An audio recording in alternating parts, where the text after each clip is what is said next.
Selamat pagi bunda-bunda. Selamat pagi. Kalau ulun bilang pagi, dia pagi-pagi yes gitu ya. Selamat pagi bunda-bunda. Pagi-pagi, yes. Terima kasih. Kemudian izinkan saya berpantun. Makan kuaci sambil lihat kura-kura. Selamat pagi bunda-bunda semua. Terima kasih. Kemudian ulun punya pantun yang berikutnya. Jalan-jalan ke kota Tara. Cuma jalan mencari salam. Izinkan saya bunda-bunda semua untuk mengucapkan salam. Assalamualaikum warahmatullahi wabarakatuh. Waalaikumsalam warahmatullahi wabarakatuh. Baik, yang pertama sebelum kita memulai acara pada pagi hari ini, izinkan saya mengucapkan terima kasih kepada bunda-bunda karena hari ini bersedia untuk hadir pagi ini dengan segala keadaan yang luar biasa ya, hadir untuk menghadiri acara diseminasi aksi nyata saya modul 1.4 yang berjudul Budaya Positif. Yang saya hormati Wakil Kepala Sekolah Bunda Carmona SPD, kemudian bunda-bunda juga yang hadir pada hari ini. Semoga sehat ya bunda ya. Semoga sehat dan acara kita hari ini berjalan dengan lancar dan tanpa suatu halangan serta memberi suatu manfaat untuk kita ke depannya. Baik, yang selanjutnya perkenalkan, saya adalah Sonika SPD. Saya adalah calon guru penggerak angkatan 11 dari sekolah kita ya, Paud Islam Terpadu TKKB Permata, Desa Karsikuti, Kecamatan Batu Licin, Kabupaten Tanah Bumbu. Jadi untuk diseminasi pagi hari ini adalah terkait penyebaran pemahaman dan penerapan pengalaman tentang budaya positif. Nah, bunda-bunda, menurut dia nih, kalau mendengar kata budaya positif itu apa yang dia pikirkan? Ada yang mau bantu menjawab tentang budaya positif? Silakan bunda, ada yang mau bantu menjawab? Kebiasaan baik barangkali membaca. Oke, boleh. Yang lain? Yang lain? Boleh? Terbiasa antri. Terbiasa antri. Udah Ida? Perilaku baik. Perilaku baik. Selanjutnya? Disiplin dan taat aturan. Oke, disiplin dan taat aturan. Udah terima?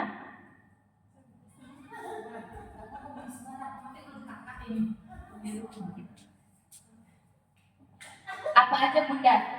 Menurut Bian yang terlintas budaya positif itu apa? Kebiasaan yang ada. Pembiasaan yang ada. Oke. Baik, terima kasih bunda-bunda. Itu tadi adalah jawaban yang luar biasa untuk pemahaman awal selintas gitu terkait dengan budaya positif. Kemudian yang selanjutnya, ternyata budaya positif itu banyak sekali. Budaya positif memiliki 8 konsep inti. Padahal cuma budaya positif ya. Ternyata budaya itu tidak hanya terkait dengan seni, dengan menyanyi, dengan menari.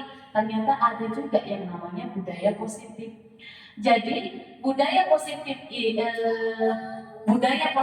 konsep inti itu ada 8 bunda-bunda. Yang pertama adalah perubahan paradigma positif. Yang kedua, disiplin positif. Yang ketiga adalah nilai-nilai kebajikan. Kemudian ada kebutuhan dasar manusia. Ada juga yang kelima, motivasi perilaku manusia. Kemudian ada posisi kontrol guru, keyakinan kelas, dan segitiga restitusi. Itu adalah konsep-konsep inti terkait dengan budaya positif. Kita akan mencoba nanti sharing ya, saling sharing dan saling berdiskusi terkait 8 konsep inti ini. Jadi di sini saya hanya membagikan pengalaman saya selama saya mempelajari modul 1.4 di LMS dan pada program pendidikan guru penggerak. Jadi bukan saya menggurui ataupun saya sebagai narasumber, hanya menyebarkan atau menyampaikan atau berbagi informasi ya terkait dengan materi di modul 1.4. Karena hal ini menurut saya cukup penting ya bunda-bunda ya. Kalau menurut dia budaya positif ini apa penting atau tidak Bun, untuk dilakukan di sekolah? Penting ya Bun. Luar biasa. Kemudian yang selanjutnya, nah sebelum kita masuk ke pembahasan 8 konsep inti tadi, ada pertanyaan. Pian jawab setuju atau tidak setuju. Kemudian dibagi ya Bun, di sini ada post-it. Jadi untuk pertanyaan pertama, Pian isi pada post-it yang warna oranye. Warna oranye, kemudian silakan dibagi Bun. Kemudian pertanyaan nomor 2, Pian bisa isi pada post-it warna kuning. Jadi bunda-bunda dituliskan aja angkanya supaya supaya ingat ya. Jadi yang oranye 1 gitu, yang kuning 2, yang pink itu nomor 3, dan yang warna hijau nomor 4. Jadi bunda-bunda setelah bunda-bunda mengisi nomor 1, 2, 3, dan 4, jangan lupa dikasih nama. Kemudian dikasih alasan kenapa Pian setuju, kenapa Pian tidak setuju, lalu Pian tempel ke karton warna putih di sebelah kiri.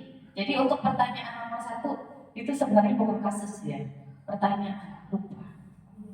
Jadi pertanyaan 1 ditempelkan di kolom 1, kemudian pertanyaan 2 ditempel di kolom 2 dan seterusnya. Silakan bunda-bunda.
Setuju atau tidak setuju yang pertama yaitu pemberian hukuman dapat mendisiplinkan anak. Jawabannya tidak setuju, tidak setuju, setuju, tidak setuju, tidak setuju. 1 yang setuju. Bunda Ida. Bunda Ida bisa bantu menjelaskan, membacakan punya Pian kenapa Pian setuju dengan pemberian hukuman. Pian meyakini bahwa pemberian hukuman itu bisa mendisiplinkan anak. Silakan baca Bunda Ida. Setuju karena dengan memberikan hukuman positif anak-anak akan lebih disiplin. Artinya bukan hukuman yang gimana ya, maksudnya hukuman dengan cara anggap aja seperti anak-anak kalau nggak mengerjakan ini nanti disuruh bernyanyi, anggap aja seperti itu maksudnya. Oke. Itu ya beda ya. Terima kasih Bu Ida. Selanjutnya mau pilih satu yang tidak setuju. Atau ulun bacakan saja ya. Dari Bunda Prima tidak setuju karena menumbuhkan rasa terpaksa pada anak dalam menerapkan kedisiplinan. Luar biasa. Kemudian dari Bunda Muna tidak setuju karena akan mengakibatkan anak menjadi trauma ke sekolah. Sepertinya pengalaman guru itu memang tak bohong ya Bun ya. Kemudian yang selanjutnya Bunda Dwi tidak setuju karena hukuman akan membuat anak menjadi melawan atau membangkang. Dari Bunda Nur tidak setuju karena ketika anak dihukum mereka akan merasa tidak disayang dan akan lebih tidak mendengarkan apa yang disampaikan. Masya Allah. Gitu teman-teman mudah-mudahan luar biasa. Oke, kita lanjut untuk pertanyaan kedua. Hukuman positif seperti membaca atau membersihkan kelas dapat membentuk kedisiplinan anak. Jawabannya, Bunda Prima tidak setuju karena dapat membuat anak membenci atau terbebani dengan tugas tersebut. Bunda Muna setuju. Kemudian ini Bunda Ida setuju juga. Setuju dengan alasan karena hukuman positif bisa memacu anak untuk bisa mengenal guru dan kelas menjadi bersih sehingga anak akan disiplin. Kemudian Bunda Dwi yang punya Bunda Muna tadi belum dibacakan.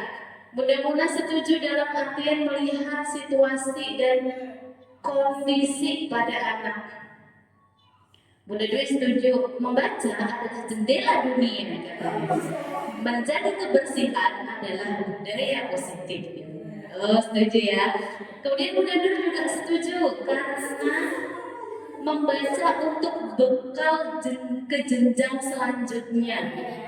Kemudian membersihkan kelas dapat menjadikan anak terbiasa tanpa diminta. Oke, berarti ada satu yang tidak setuju. Bunda Prima silakan maju menjelaskan alasan tidak setujunya. Ya, karena jawabannya beda. Ya, kalau jawabannya beda, silakan maju untuk menjelaskan. Terima kasih Bunda Ika. Terima kasih Bunda Ika sebelumnya. Ini alasannya tidak setuju karena membaca dan membersihkan kelas itu menurut saya budaya positif, bukan hukuman positif. Jadi kalau hal tersebut dijadikan hukuman, membuat anak terdoktrin bahwa membaca dan membersihkan kelas itu adalah sesuatu dampak dari perbuatan buruk gitu. Padahal itu budaya positif yang sebelumnya disampaikan Bunda Ika. Oke, terima kasih Bunda Ika. Luar biasa.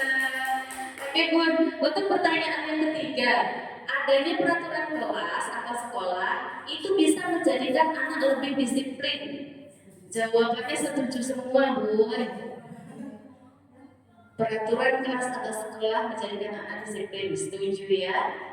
Oke, kalau setuju sudah, setuju semua kita skip. Kemudian pertanyaan yang terakhir, pemberian penghargaan atau hadiah dapat meningkatkan motivasi belajar anak. Jawabannya setuju semua. Oke, udah bacakan yang ini ya. Setuju karena dapat menumbuhkan rasa percaya diri pada anak serta membuat anak mendapatkan gambaran sebab akibat yang dilakukan, kata Bunda Prima. Kemudian kata Bunda Muna, hal ini akan membuat anak lebih bersemangat dan termotivasi untuk semangat ke sekolah. Setuju kata Bunda Ika karena dengan penghargaan walaupun cuma tepuk tangan membuat anak lebih semangat lagi untuk meningkatkan anak belajar. Itu sebenarnya apresiasi dengan penghargaan itu sama nggak ya? Nanti deh kita lihat ya. Kemudian kata Bunda Dwi setuju karena akan bersemangat dalam menjalankan tugas harus tetap diberi perhatian untuk tidak berbuat buruk atau culas dalam menjalankan tugasnya. Berat. Dalam setuju karena dengan adanya peraturan kelas atau sekolah setiap kegiatan anak lebih terarah. Terima kasih Bunda-Bunda untuk jawaban yang luar biasa. Oke, Bunda Nur, boleh nggak bagi kertas? Tidak. Bunda Nur, boleh minta kertas? Tidak. Boleh pinjam? Boleh berbagi? Tidak. Boleh nggak? Tidak. Boleh nggak Bunda Nur? Tidak, Bunda. Jadi kertasnya dari mana tadi? Dari Bunda Ika. Boleh dibagi nggak? Tidak. Boleh dibagi nggak? Tidak, Bunda. Boleh dibagi nggak? Pinjam dulu 100. Oke, sudah ya. Bunda Nur nggak mau membagikan. Sekarang Ulun tanya kepada Bunda Nur nih. Kenapa Bunda Nur nggak mau membagikan? Nah, gitu. Hanya satu Bunda. Wis. Hanya satu. Wis. Bunda Muna, kenapa dia hendak mengambil ini? Masya Allah. Nah, dari dua orang ini, sesuatu yang berharga itu kan dipegang oleh Bunda Nur. Tapi Bunda Nur nggak mau membagikan meskipun Bunda Muna sudah membujuknya. Jadi sebenarnya posisi kontrol itu ada di mana Bunda-Bunda? Bunda Nur. Bunda Nur, betul. Kalau Bunda Nur nggak mau ngasih, ya dia nggak mau. Meskipun dibujuk bagaimanapun rayuan Bunda Muna, Bunda Nur tetap tidak mau membuka. Itu membuktikan bahwa kontrol diri sendiri itu ya pada diri kita. Apapun di luar itu tidak bisa kita kontrol. Namun yang ada dalam diri kita bisa kita kontrol. Kalau kita nggak mau, ya nggak mau. Bagaimanapun orang memaksa, kita tetap nggak mau. Sepakat ya Bun, bahwa Sepakat. kontrol itu ada pada diri kita masing-masing. Menurut Pian Bun, pembelajaran berdiferensiasi itu apa? Menurut pembelajaran berdiferensiasi itu pembelajaran yang disesuaikan dengan minat dan kebutuhan anak. Pada saat melakukan pendaftaran itu kita melakukan asesmen awal, apa sih minat anak, gimana sih caranya supaya anak ini semangat dalam belajarnya. Jadi menurut Ulun itu dipisah-pisahkan sesuai dengan kebutuhannya. Terima kasih. Terima kasih Bunda. Oke Bunda, luar biasa. Bunda Dwi tadi menjawab bahwa pembelajaran berdiferensiasi itu adalah pembelajaran yang menyesuaikan minat bakat dari siswa atau karakteristik belajar siswa dengan cara sebelumnya menganalisis melalui asesmen awal begitu ya. Jadi melakukan asesmen awal kemudian dikelompokkan bahwa anak ini gaya belajarnya ini, anak ini gaya belajarnya ini. Begitu ya, menyesuaikan minatnya, sukanya apa sehingga anak mampu mencapai tujuan pembelajaran tanpa harus merasa dipaksa sesuai dengan keinginannya begitu ya. Terima kasih Bunda Dwi. Kemudian tujuannya jangan lupa bahwa kebutuhan belajar anak meskipun berdiferensiasi tetap harus disesuaikan dengan tahapan perkembangan anak. Karena tahapan perkembangan anak itu kan berbeda. Jadi anak 4 sampai 5 tahun itu tahapan yang harus dicapai pada saat usia itu apa? Misalnya secara bahasa, apa yang harus dicapai anak pada saat itu? Ada yang namanya standar tingkat pencapaian perkembangan anak atau STTPA tahun 2000 di kurikulum 2013 itu masih dijadikan landasan untuk pencapaian perkembangan anak sesuai tahapan usia untuk pendidikan anak usia dini. Jadi kalau bunda-bunda ingin tahu apa yang harus dicapai anak dalam rentang usia 4 sampai 5 tahun, maka bunda-bunda silakan buka STTPA. Itu bisa juga misalnya hilang berkasnya, bisa dicari di Google STTPA anak usia dini. Kemudian begitu juga anak usia 5 sampai dengan 6 tahun. Anak 5 sampai 6 tahun ini apa sih yang harus dicapai perkembangannya gitu. Dan kemudian tugas kita adalah membuat pembelajaran di mana anak itu mampu mencapai tahapan perkembangannya dan juga mampu mencapai tujuan pembelajaran yang diharapkan sesuai dengan tema, namun dengan pembelajaran yang berdiferensiasi atau menyesuaikan karakteristik murid atau siswa untuk mewujudkan profil pelajar Pancasila atau P5. Nah, profil pelajar Pancasila ini P5 yang kita lakukan dalam minimal 1 tahun 2 kali ya, 2 kali, dan minimal itu sebenarnya 1 minggu untuk melakukan P5. Jadi di P5 itu, di profil pelajar Pancasila apa sih yang diharapkan? Pertama adalah beriman, bertakwa kepada Tuhan Yang Maha Esa dan berakhlak mulia. Jadi untuk anak usia dini, beriman dan bertakwa kepada Tuhan Yang Maha Esa itu apa yang harus dicapai? Itu sebenarnya ada STTPA-nya. Namun secara umum tentu dengan dia bisa menjawab dan mengucapkan salam, kemudian berdoa sebelum dan sesudah melakukan kegiatan, begitu ya Bun ya. Kemudian anak bisa mengenal siapa Tuhannya, kemudian bisa mengelompokkan mana yang ciptaan Tuhan, mana yang ciptaan manusia. Kemudian anak terbiasa bersyukur, itu sudah secara umum termasuk dari poin yang pertama atau elemen yang pertama. Berakhlak mulia untuk anak usia dini itu masih sebagian besar adalah meniru. Kita sebagai guru, sebagai teladan, kalau kita ingin ingin anak kita berakhlak mulia, tentu gurunya dulu harus menjadi teladan yang baik, karena pada rentang usia ini anak memang sebagai peniru ulung, gitu ya budaya. Jadi ya paling tidak setiap hari diingatkan ke anak-anak untuk saling menghargai ketika berbicara. Jadi ketika temannya berbicara, yang lain mendengarkan. Bergantian berbicara. Ketika guru berbicara, anak juga mendengarkan. Begitu juga sebaliknya bergantian. Kemudian yang selanjutnya tentu berakhlak mulia dengan 5S ya. Senyum, sapa, salam, sopan, dan santun. Yang selanjutnya juga dibiasakan anak-anak untuk menggunakan kata-kata ajaib. Jadi itu adalah poin-poin dari P5 elemen 1. Kemudian yang kedua, berkebinekaan global. Berkebinekaan global ini artinya anak salah satunya adalah menghargai budaya-budaya sekitar yang ada di tempat kita dan budaya asli dari wilayah kita. Mereka juga menimbulkan rasa bangga dalam dirinya bahwa hidup di Batu Licin, di Tanah Kubu dengan budaya yang seperti ini. Mereka merasa bangga memiliki itu semua. Dan juga tentu anak bisa menghargai budaya-budaya yang lain dari luar daerah ataupun dari luar negeri gitu.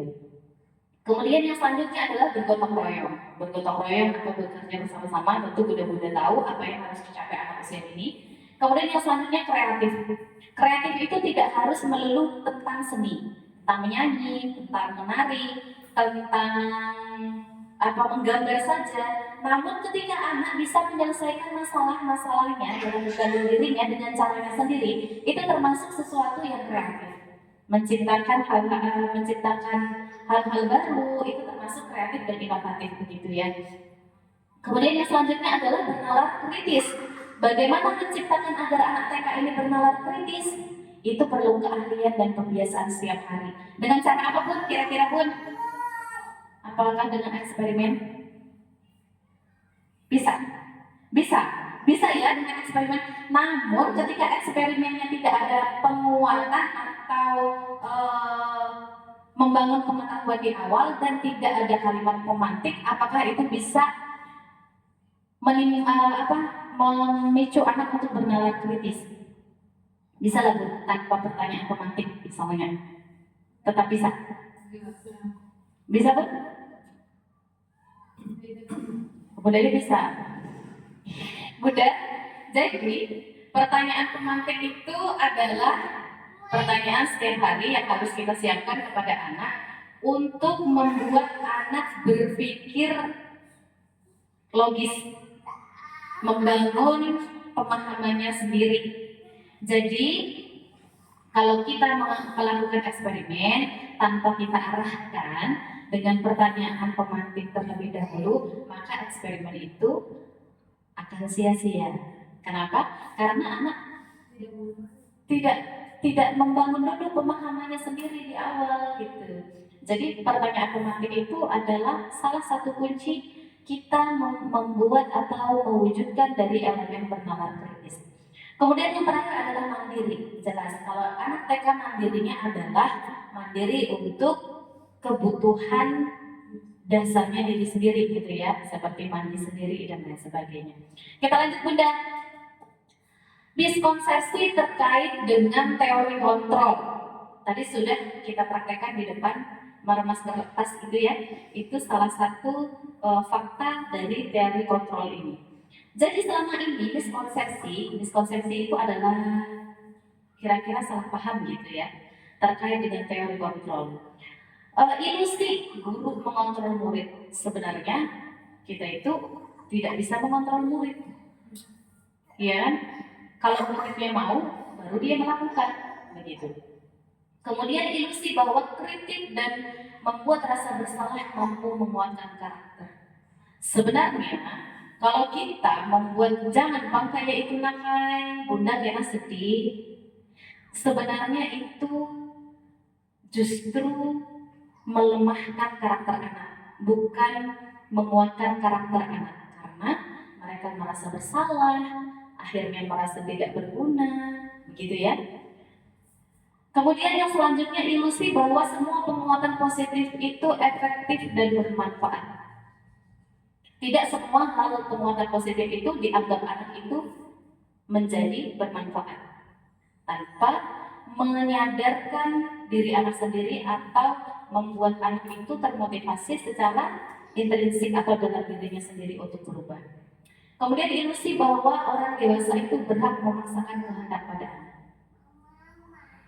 Kemudian selanjutnya merubah paradigma stimulus respon pendekatan teori kontrol. Jadi di sebelah sini ada yang namanya stimulus respon tentang dunia. Kemudian di sini adalah teori kontrol tentang dunia. Jadi menurut stimulus respon tentang dunia, realitas atau kebutuhan kita itu sama. Faktanya pada teori kontrol bahwa realitas kebutuhan kita itu berbeda-beda. Betul ya Bun ya? Kita aja yang ada di sini di ruangan ini yang sedikit ini tentu kebutuhan kita akan berbeda-beda. Kemudian yang kedua, menurut stimulus respon, semua orang melihat hal yang sama. Sedangkan teori kontrol, setiap orang itu memiliki gambaran yang berbeda-beda. Contoh, kita melihat gajah.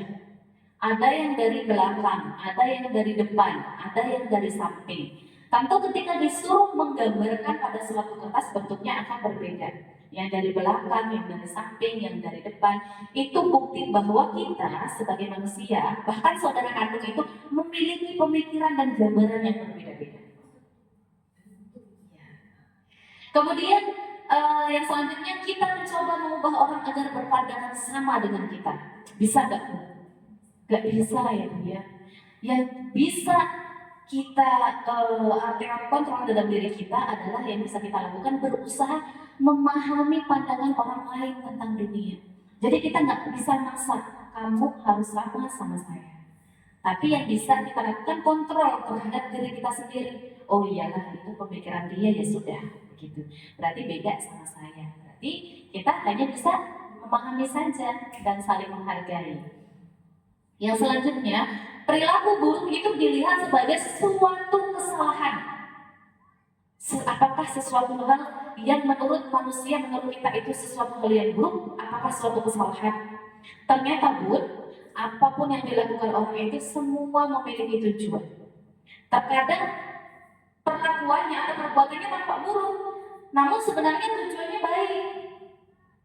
Atau sebaliknya, perilakunya manis, tapi tujuannya sebenarnya tidak baik. Jadi setiap hal atau perilaku itu memiliki tujuan masing-masing, entah apa tujuannya itu. Kemudian yang selanjutnya adalah orang lain bisa mengontrol saya. Teori kontrolnya apa pun? Hanya Anda yang bisa mengontrol diri Anda sendiri. Contoh tadi sudah kita praktekkan di awal. Apa yang kita lakukan di awal itu salah satu pemantik untuk kita memahami budaya-budaya positif selanjutnya seperti ini gitu ya Bu ya. Selanjutnya adalah pemaksaan ada pada saat bujukan gagal. Tapi tadi dipraktekkan tidak ada pemaksaan ya Bu ya, cuman bujukan saja. Dan dianggap gagal sama Bunda Muna, ya udah, nggak dipaksa, nggak dijambak kan tadi kan, untuk menyerahkan. Jadi teori kontrol tentang dunia, kolaborasi dan konsensus menciptakan pilihan-pilihan baru. Jadi konsensus tadi adalah kesepakatan bersama ya Bu ya, kira-kira seperti itu.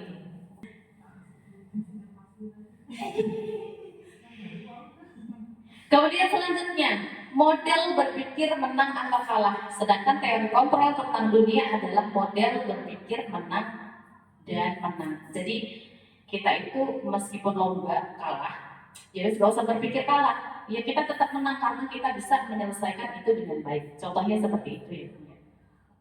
Selanjutnya, budaya positif, disiplin positif. Jadi disiplin positif itu memiliki sebuah makna.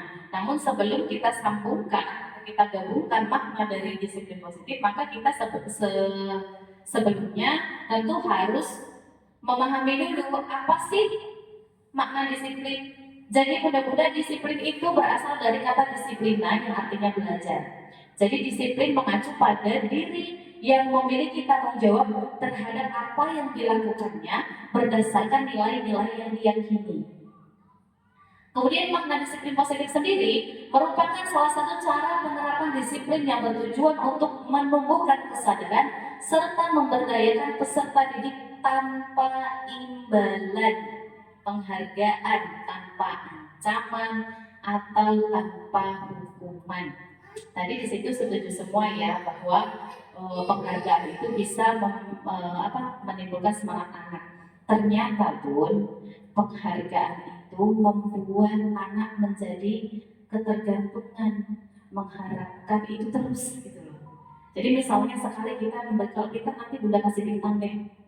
Ternyata dia melakukan sesuatu itu bukan karena dia mau, karena ada pengen mendapatkan bintang. Yang akhirnya ketika kita lupa gak bikin bintang, anak-anak akan merasa kecewa. Jadi menurut dia setelah jalan ke sini, penghargaan itu tadi gimana? Masih setuju? Masih setuju bisa mendisiplinkan anak? Masih setuju Bu? Masih setuju. Oke. Meskipun penghargaan itu membuat anak ketergantungan, tetap setuju, ya Bu. Membuat dia nanti kalau nggak dapet dia akan merasa kecewa. Oke deh, dapat masih setuju sampai di sini. Nah, tujuan mendidik itu adalah menciptakan peserta didik yang memiliki disiplin sehingga berperilaku mengacu kepada nilai-nilai kebajikan universal dan memiliki motivasi intrinsik. Jadi tugas pendidik itu adalah menciptakan motivasi intrinsik dalam perubahan perilaku ke arah yang lebih baik. Motivasi intrinsik artinya anak mau melakukan atas kemauannya sendiri, tidak karena penghargaan, tidak karena ancaman, dan tidak karena hukuman. Itu adalah tugas kita sebagai pendidik. Jadi kata kuncinya pada disiplin positif ini adalah pendidik bertujuan menimbulkan motivasi intrinsik anak untuk berperilaku atau berubah ke arah yang lebih baik tanpa harus adanya imbalan, penghargaan, ancaman, atau hukuman. Itu tugas pendidik sebenarnya. Kemudian yang selanjutnya, apa sih yang dimaksud nilai-nilai kebijakan, nilai-nilai kebajikan itu? Jadi nilai yang sudah disepakati bersama, terlepas dari apa bangsanya, apa sukunya, apa bahasanya, apa agamanya, apa latar belakangnya, begitu ya Bu ya. Contoh nilai kebijakan suatu institusi atau organisasi. Ini adalah profil pelajar Pancasila. Ini adalah nilai-nilai kebajikan yang dari Kemendikbudristek ya. Untuk kita aplikasikan di kurikulum Merdeka. P5 tadi ya, beriman, bertakwa, berakhlak mulia, berkebinekaan global, gotong royong, mandiri, bernalar, kritis dan kreatif. Sedangkan pada institusi atau organisasi IBO, Primary Years Program, PYP, menurut mereka bikin sendiri nih nilai kebajikan. Menurut mereka nilai kebajikan dalam organisasi mereka itu adalah toleransi, rasa hormat, integritas, mandiri, menghargai, antusias, empati, keingintahuan, kreativitas, kerjasama, percaya diri dan komitmen. Kemudian ada juga organisasi lain, 9 pilar karakter Indonesia, Heritage Foundation atau IHF. Mereka membuat nilai kebajikan dalam organisasi mereka seperti ini: cinta Tuhan, segenap ciptaannya, mandiri, tanggung jawab, jujur, diplomatis, hormat, dermawan, dan lain sebagainya yang bisa membaca. Jadi, di dalam kelas bisakah kita menciptakan nilai-nilai kebajikan sendiri? Jawabannya bisa. Bisa sekali kita menciptakan nilai-nilai kebajikan, namun tetap mengacu kepada profil pelajar Pancasila atau P5 tadi. Baik, capek ya Bun ya? Masih semangat? Selamat pagi. Luar biasa. Masih jauh nih kayaknya Bun nih. Masih masuk ke kebutuhan dasar manusia. Kita ice breaking dulu kan? Ayo, kita ice breaking dulu supaya lebih semangat. Silakan berdiri Bunda.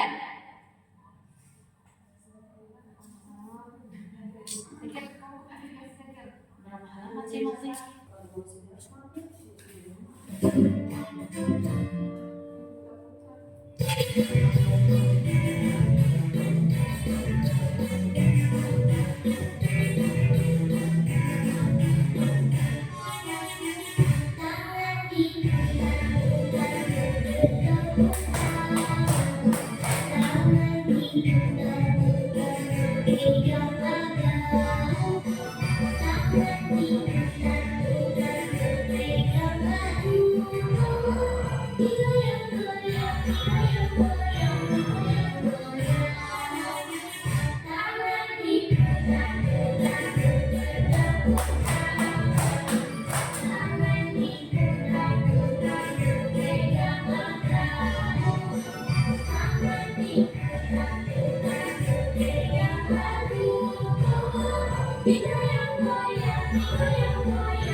Baik, Bunda-Bunda, terima kasih.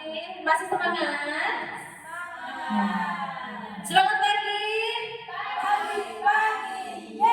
Luar biasa. Kita masuk kepada disiplin positif selanjutnya, yaitu kebutuhan dasar manusia. Apa sih yang dimaksud kebutuhan dasar manusia?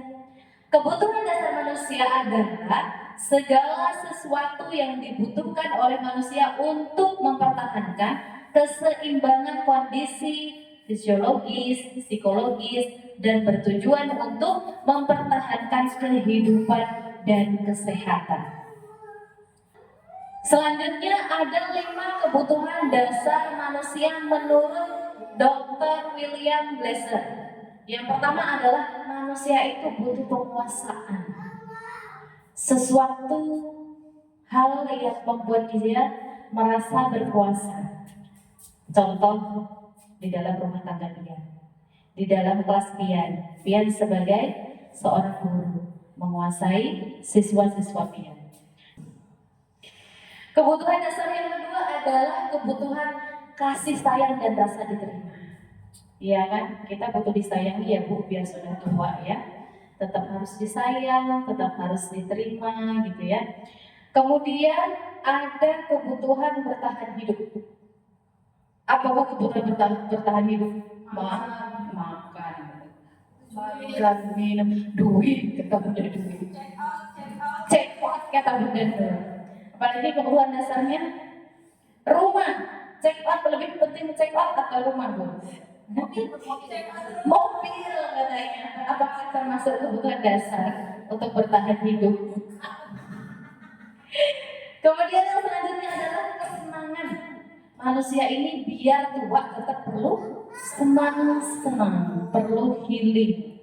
Apalagi anak-anak, ya apalagi anak usia dini. Pokoknya di pikirannya kalau anak usia dini itu senang aja gitu ya. Kemudian yang terakhir, kebutuhan tentang kebebasan. Kebebasan melakukan apa yang diinginkan. Jadi dari kelima kebutuhan dasar ini ada yang masuk kebutuhan fisiologis dan juga ada yang masuk kebutuhan psikologis. Kebutuhan fisiologis itu adalah kebutuhan yang berkaitan dengan fisik kita. Contohnya yang bertahan hidup ini tadi, ini adalah termasuk ke dalam kebutuhan dasar secara fisiologis. Kemudian seperti penguasaan, kesenangan, kebebasan, dan kasih sayang serta rasa diterima itu masuk kepada kebutuhan psikologis ya Bu ya. Meskipun secara tidak langsung itu akan berdampak kepada fisiologis, namun psikologis terlebih dahulu ya. Selanjutnya adalah motivasi perilaku manusia. Nah, setelah manusia memiliki 5 kebutuhan dasar lagi, namun manusia itu memiliki motivasi untuk melakukan sesuatu. Pertama, untuk menghindari ketidaknyamanan atau hukuman. Yang kedua, untuk mendapatkan imbalan penghargaan dari orang lain. Dan yang ketiga adalah untuk menjadi orang yang mereka inginkan dan menghargai diri sendiri dengan nilai-nilai yang mereka percaya. Contoh, membuat RPPH. Di mana motivasi Pian? Di antara ketiga ini Pian yang bisa menjawab. Apakah takutan kada pula RPPH enak? Kada nyaman aku lawan Bunda Ika. Di mana motivasi Pian sekarang? Kemudian baru lagi RPPH. Kira kan tuh oh iya, katanya kalau misalnya bikin RPPH kayaknya aku dijadikan guru teladan, hadiahnya umroh gitu ya Bu ya. Atau yang terakhir, barulah dulu RPPH supaya apa? Karena aku ini kan guru yang bertanggung jawab, sadar terhadap nilai-nilai dirinya. Memang tugasku memang itu barulah RPPH. Iya kan? Berarti aku harus bertanggung jawab terhadap diriku sendiri. Jadi artinya dia ingin menghargai dirinya sendiri, nilai-nilai yang ada dalam dirinya yang mereka percaya. Jadi di mana di antara ketiga ini itu hanya Pian dan Allah yang tahu motivasi apa yang Pian lakukan. Begitu ya Bunda-Bunda ya. Nah, kemudian selanjutnya adalah konsep disiplin dengan identitas gagal. Maksudnya penerapan kontrol disiplin ini itu adalah konsep disiplin yang gagal, yang kada boleh dia lakukan. yang kadang baik maksudnya dilakukan, yaitu ada konsep disiplin, hukuman dan penghargaan. Ada tadi ya, gitu ya, di pertanyaan 1 dan pertanyaan 4. Pertanyaan 1 tentang hukuman, pertanyaan keempat tentang penghargaan. Betul? Ternyata itu adalah masuk konsep disiplin dengan identitas gagal. Kenapa gagal? Kalau kita menerapkan konsep disiplin hukuman, maka itu akan menyakitkan. Ada tadi sudah yang menjawab menyakitkan, akan menyebabkan tidak nyaman. Betul ya Bu ya, sepakat. Kemudian membuat murid takut, membuat murid terpaksa, membuat murid berdusta, menyembunyikan kesalahannya karena takut kena dihukum. Kemudian yang terakhir, murid menjadi rendah diri, nggak percaya diri lagi. Jadi apakah dari penjelasan konsep ini membuat Bu Ida berubah pikiran tentang konsep penerapkan hukuman? Bagaimana Bu Ida? Iya, Bu Ida. Tepuk tangan dulu buat Bu Ida, luar biasa. Ya. Bu, ini bukan saya yang ngomong loh Bu ya. Gitu ya. Kemudian konsep penghargaan. Kenapa masuk kepada konsep disiplin dengan identitas gagal? Karena pertama tidak efektif katanya. Yang kedua merusak hubungan, sifat iri. Jadi kalau misalnya Kena Bunda kasih hadiah bagi yang selesai tugasnya, yang pada selesai kadang dapat hadiah. Akhirnya siswa yang lain merasa cemburu atau iri dengan siswa yang mendapatkan hadiah tadi. Kemudian yang selanjutnya mematikan kreativitas. Penghargaan itu bisa mematikan kreativitas karena anak berubah tujuannya sudah untuk sesuatu hal yang diharapkan, yaitu penghargaan, bukan karena kreativitasnya, bukan karena inovasinya sendiri, ingin mengembangkan diri sendiri, begitu ya. Kemudian menghukum dengan sistem ranking. Terus gimana kalau lomba-lomba ya, menurut bunda-bunda ya? Gimana ya itu ya? Tapi di satu sisi lomba itu bisa membuat anak lain bersemangat, tapi di sisi lain ada menjatuhkan motivasi anak lain, begitu ya. Itu kita bahas berat deh di luar ini, begitu. Kemudian yang selanjutnya merampas hak anak menghargai dirinya sendiri. Jadi dia ingin melakukan sesuatu karena dapat penghargaan, bukan karena menghargai nilai-nilai yang ada pada dirinya sendiri, begitu ya Bunda ya. Selanjutnya adalah konsep disiplin dengan identitas sukses yang bisa Pian terapkan, maksudnya disiplin positif yang bisa Pian terapkan itu adalah konsekuensi dan restitusi. Konsekuensi itu penguatan jangka pendek. Contoh, konsekuensinya tidak membuat RPPH, maka pembelajaran akan terhambur karena materi tidak siap. Betul tidak?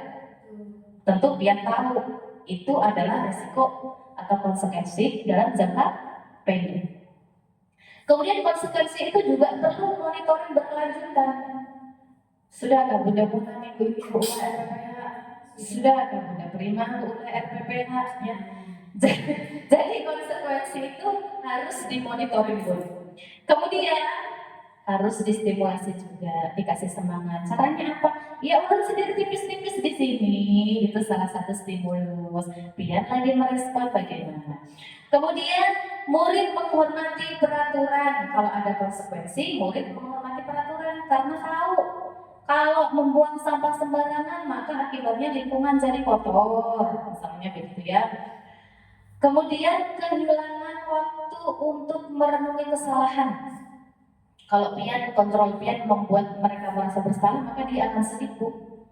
Akan sedih seperti anak ulun kadang-kadang ya, kita orang tua kadang-kadang juga posisi kontrol kita adalah membuat anak kita merasa bersalah.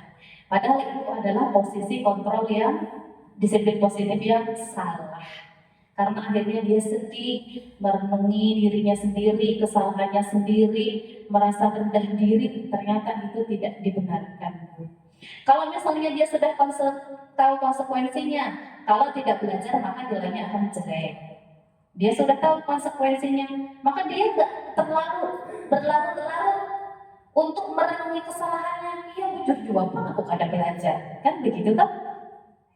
Kalau misalnya kita apa namanya membuat dia merasa bersalah, Pian banggakan ada belajar jelek. Kalau nilainya misalnya kayak apa, sedih benar mama ini melihat nilai Pian jelek, akhirnya dia merasa bersalah pun berlarut-larut, iyalah kenapa lah aku membuat mama aku jadi sedih gara-gara nilaiku.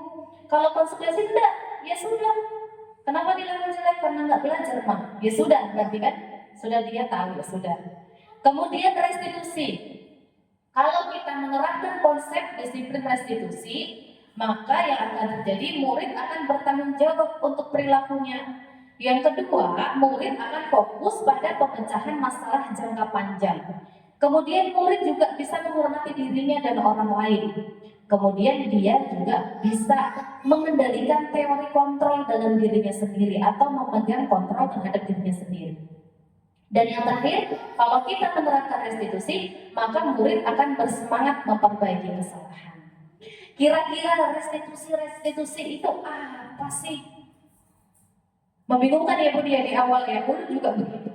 Ternyata Bun, restitusi itu adalah proses menciptakan kondisi bagi murid untuk memperbaiki kesalahan mereka sehingga mereka bisa kembali pada kelompok mereka dengan karakter yang lebih kuat. Kata kuncinya adalah restitusi, murid memperbaiki kesalahan agar mereka lebih baik. Begitu saja ya. Kalau itu sebagai apa namanya mudah diingat gitu Bun.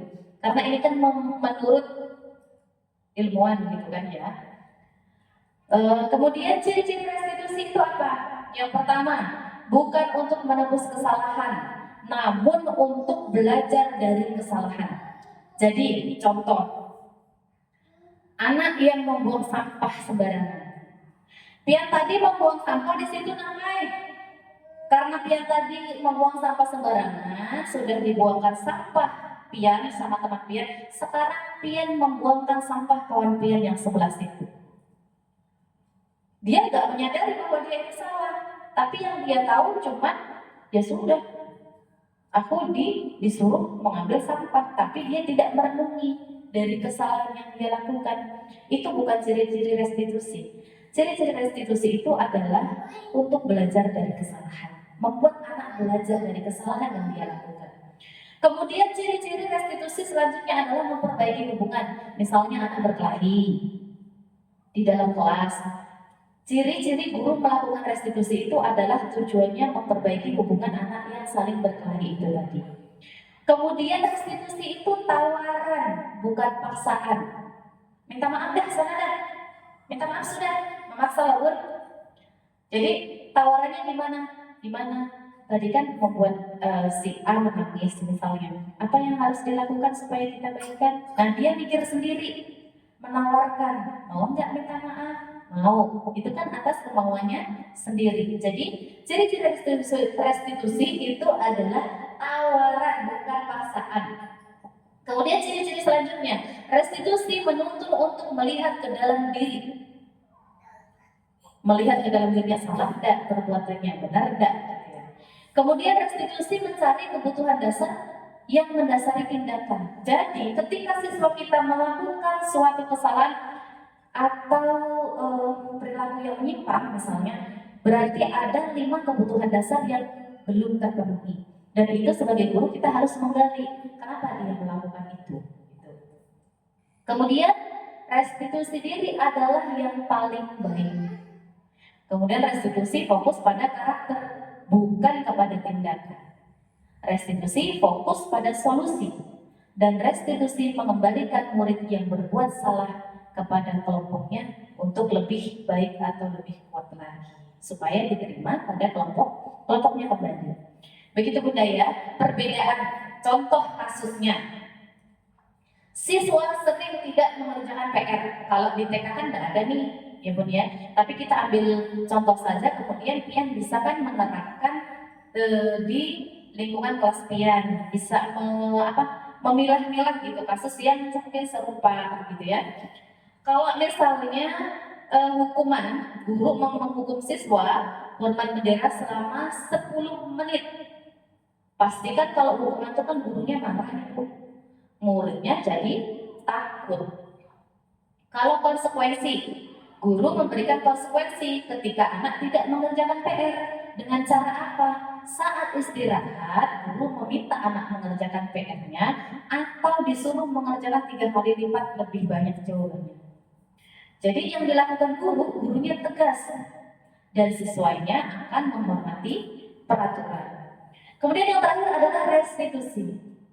Restitusi itu guru nanyain dulu keyakinan kelas pada anak gitu untuk membantu menyelesaikan masalahnya itu tadi. Jadi guru itu lebih terbuka dan siswa akhirnya menghormati dirinya sendiri dan orang lain. Nah, 5 posisi kontrol restitusi: penghukum, pembuat rasa bersalah, menjadi teman, menjadi pemantau, dan terakhir adalah menjadi manajer. Kira-kira mana sih yang lebih baik? Nah, kalau misalnya penerapan restitusi pada contoh siswa tidak memakai atribut lengkap saat upacara. Kalau posisi penghukum, ciri-cirinya adalah patuhi aturan sekolah lalu berdiri di depan barisan. Kalau sebagai pemantau, ciri-cirinya guru berkata, kamu sudah melanggar apa?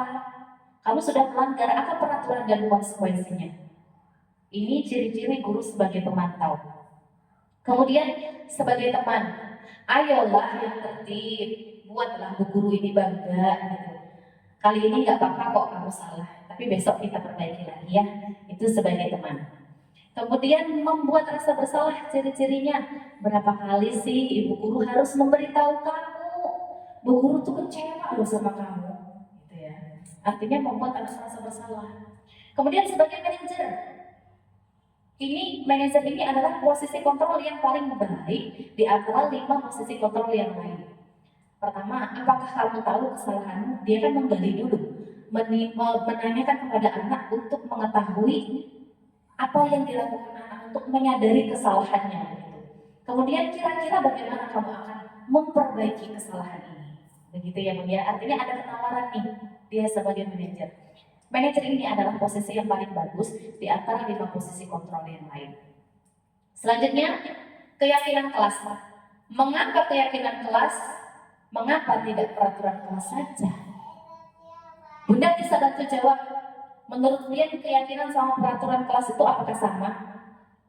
Aturan kelas itu kan aturan yang harus kita lakukan. Keyakinan kelas itu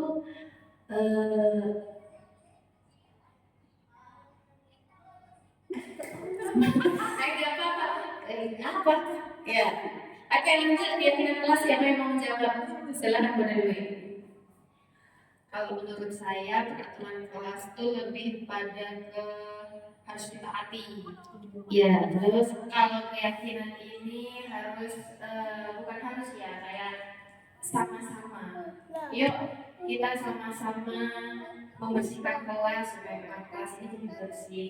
Jadi keikhlasan dari dalam dirinya sendiri itu. kesadaran dari diri Iya, sendiri. Luar biasa. Tepuk tangan buat Bunda Dewi. Ada pertanyaan di sini. Mengapa kita memiliki peraturan tentang menggunakan helm pada saat mengendarai kendaraan roda 2? Kenapa Bu kita harus pakai helm? Persiapan awal ketika terjadi kecelakaan supaya kepala tetap aman. Supaya aman saat kecelakaan. Oke, kemudian mengapa kita memiliki peraturan tentang menggunakan masker dan mencuci tangan setiap saat?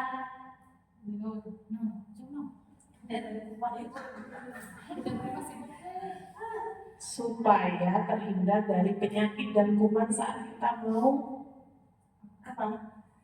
makan. Oke. Ulun kira tadi yang jawab mengapa kita harus memakai helm supaya ada ditilang. Supaya ada ditilang ya punya. Ada kan yang memakai helm karena ditilang? Iya, ada. Ini orangnya. Ini orangnya. Ini orangnya. Sebenarnya penggunaan helm itu kalau terfokus dalam kita takut dengan polisi sebenarnya. Iya. Jawab aja nggak apa-apa. Bukan karena terjadi keterangan itu kan negatif loh, buat maksudnya. Iya. Sebenarnya takut dengan peraturan sebenarnya. Oh iya, itu jawaban yang sebenarnya ya, bahwa memakai helm itu karena taat peraturan lalu lintas supaya kada ditilang. Benar kan? Ini namanya adalah peraturan. Suka nggak suka tetap harus dipakai. Kalau enggak nanti ditilang. Jadi lebih tidak menyadari manfaat helm itu sendiri ya, tapi lebih ketakut sama polisi sebenarnya. Kemudian kalau memakai masker dan mencuci tangan, kan memakai masker udah jarang nih, udah COVID udah lewat. Paling tidak mencuci tangan. Kenapa kita mencuci tangan? Karena keyakinan diri. Betul, inilah bedanya antara peraturan sama keyakinan pun. Kalau peraturan itu suka tidak suka harus kamu jalankan. Kalau keyakinan itu berarti motivasinya muncul kepada kesadaran diri atau motivasi intrinsik dalam diri kita. Begitu ya Bunda ya. Nah, bagaimana cara membuat keyakinan kelas? Ini harus dibuat bersama-sama dengan murid. PR-nya adalah bagaimana cara membuat keyakinan kelas bersama anak TK. Contohnya ini SMK, Bu. Kalau sama anak TK gimana ya? Ya itu duduk melingkar, ya. Kemudian diskusi tentang aturannya di kelas nggak boleh. Di kelas itu seharusnya apa yang kita lakukan?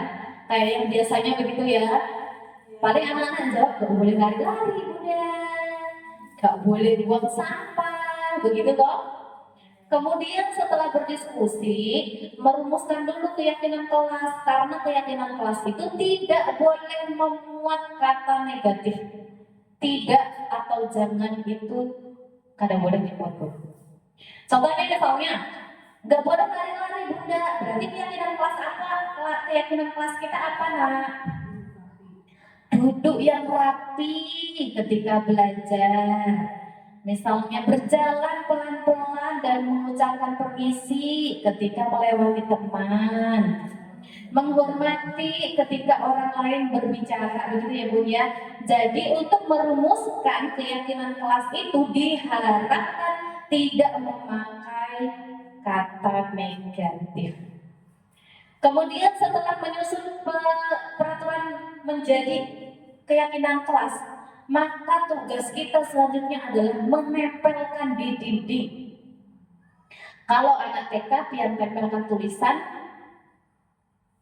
masih lah Bang. Enggak ya. Jadi harus pakai gambar.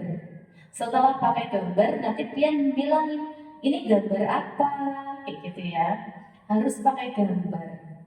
Kalau anak sudah SD masih agak berat sih. Kalau sudah SMP, SMA lebih nyaman untuk membuat keyakinan kelas. Selanjutnya, bagaimana membentuk keyakinan kelas? Keyakinan kelas itu lebih abstrak daripada peraturan. Kemudian, sedikit saja biar mudah diingat.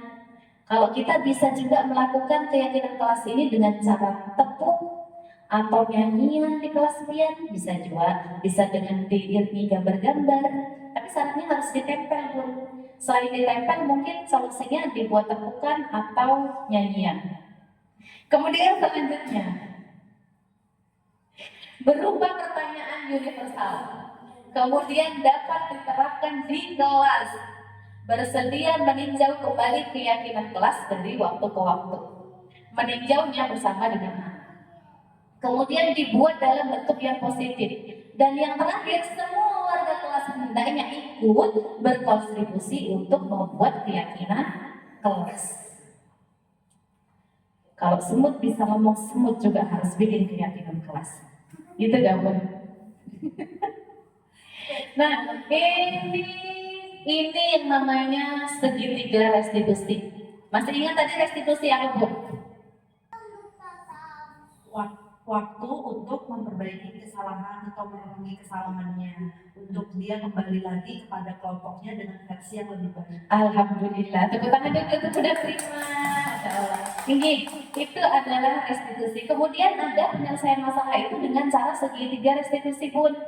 Jadi yang pertama adalah dia menstabilkan identitas dulu. Gimana caranya? Misalnya dia habis pukul teman, nggak apa-apa sih, nggak apa-apa kamu membuat kesalahan. Itu harus distabilkan dulu nih. Karena semua orang itu juga pernah membuat kesalahan. Itu ciri-cirinya ya. Menstabilkan identitas tuh ciri-cirinya begitu. Nggak apa-apa kok. Semua orang pernah melakukan kesalahan. Itu ciri-cirinya begitu. Kemudian yang selanjutnya validasi. Bunda tahu, pasti kamu memiliki alasan ya nak ya. Kenapa tadi mukul? Mau main pun. Nah, kan dia punya alasan tuh. Karena tadi pada dasarnya tindakan atau perilaku manusia itu pasti memiliki tujuan atau alasan. Meskipun agak berat, ini harus dengan hati malaikat yang luar biasa dan sabar. Kemudian menanyakan keyakinannya. Oh, mau main? Menurut Pia, bolehlah mengambil mainan kawan habis itu memukul atau merebut. Kan begitu kan? Menumbuhkan kesadaran internalnya dulu nih. Enggak, misalnya. Kalau begitu, tadi yang dilakukan salah apa benar? Kan gitu kan? Salah Bunda. Lalu selanjutnya, apa yang perlu kita lakukan? Untuk memperbaiki kesalahan itu, yang gali. Jadi ciri-cirinya Bun, ini nanti ada kasus satu, mungkin mencontohkan satu contohnya. Menstabilkan identitas itu nggak apa-apa, semua orang tuh pernah melakukan kesalahan, contohnya begitu. Kemudian validasi tindakannya, pasti kamu punya alasan kan kenapa kamu begitu, contohnya gitu ya Bu ya. Kemudian yang terakhir, baru menguatkan nilai-nilai di dalamnya dan bagaimana mencari solusinya itu di tahap ketiga. Contohnya Bunda, putarkan video.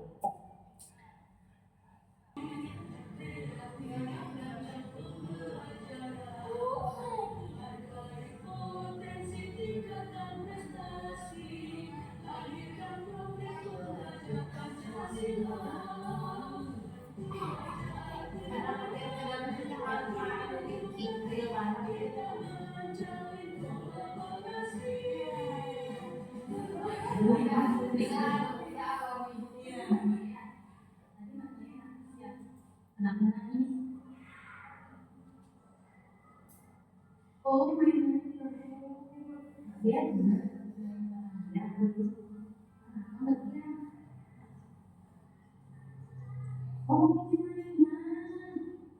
Bunda tahu, dia kan juga tuh mereka ngomong ya, ini ya ngomong ya, tapi semua kalau dia apa?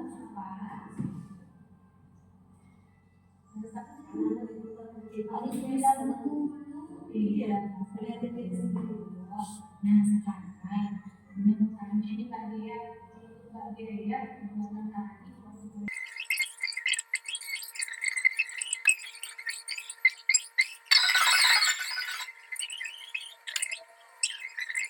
Oke Bunda, itu tadi adalah contoh kasus penanganan menggunakan segitiga restitusi. Kemudian yang selanjutnya Bunda, materi kita sampai di mana tadi ya? Sampai ke segitiga restitusi Bunda ya. Sampai kepada segitiga restitusi. Dari beberapa contoh kasus tadi, kira-kira adakah Bunda yang ingin mempraktekkan menggunakan segitiga restitusi bersama dengan teman-temannya? Ada yang berperan sebagai siswa atau yang satunya berperan sebagai guru? Sudah ngantuk ya Bun? Masih semangat? Semangat pagi? Yes. Jadi itu tadi adalah contoh kasus penanganan permasalahan dengan menggunakan segi garis diskusi. Kira-kira Bunda-Bunda dari sini budaya positif dari ke-8 konsep inti budaya positif ini sudah oke Bu ya? Sudah oke dan kira-kira bisa dan mampu untuk menerapkannya di kelas kita masing-masing? Insya Allah, luar biasa. Baik Bunda-Bunda, ternyata sudah selesai. Terima kasih. Sudah selesai Bun. Oke, demikian diseminasi yang bisa saya sampaikan. Mudah-mudahan pertemuan kali ini tidak membuat capek ya Bu ya.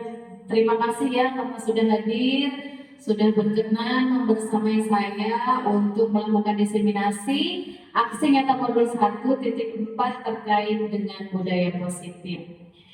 Saya banyak minta maaf apabila dalam kesempatan pada hari ini banyak kata-kata yang kurang berkenan atau menyinggung atau mungkin hal-hal yang kata-kata ulun yang tidak nyaman, baik secara gestur, baik secara ucapan, atau mungkin hal-hal yang lainnya.